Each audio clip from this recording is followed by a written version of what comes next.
Daniel, Chapter 1, New International Version. In the 3rd year of the reign of Jehoiakim, king of Judah, Nebuchadnezzar, king of Babylon, came to Jerusalem and besieged it. And the Lord delivered Jehoiakim, king of Judah, into his hand, along with some of the articles from the temple of God. These he carried off to the temple of his God in Babylonia, and put in the treasure house of his God.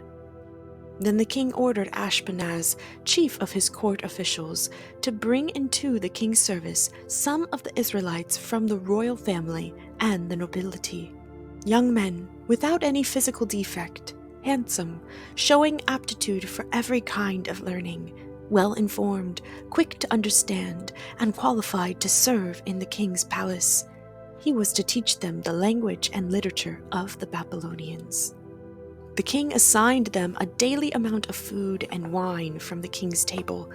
They were to be trained for 3 years, and after that they were to enter the king's service. Among those who were chosen were some from Judah: Daniel, Hananiah, Mishael, and Azariah.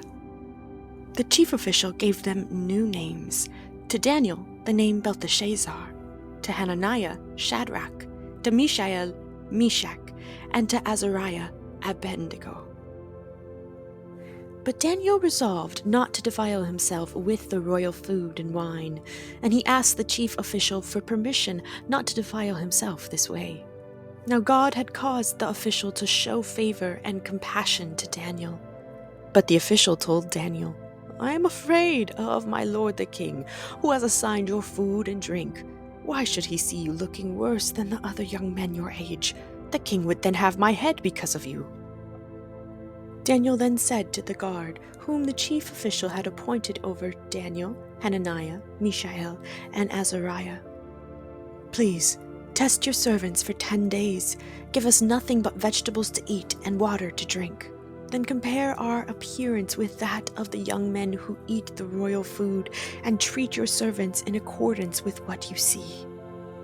So he agreed to this and tested them for 10 days. At the end of the 10 days, they looked healthier and better nourished than any of the young men who ate the royal food. So the guard took away their choice food and the wine they were to drink, and gave them vegetables instead. To these 4 young men, God gave knowledge and understanding of all kinds of literature and learning, and Daniel could understand visions and dreams of all kinds. At the end of the time set by the king to bring them into his service, the chief official presented them to Nebuchadnezzar. The king talked with them, and he found none equal to Daniel, Hananiah, Mishael, and Azariah. So they entered the king's service.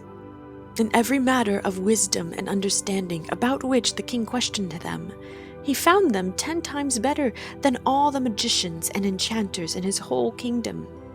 And Daniel remained there until the 1st year of King Cyrus.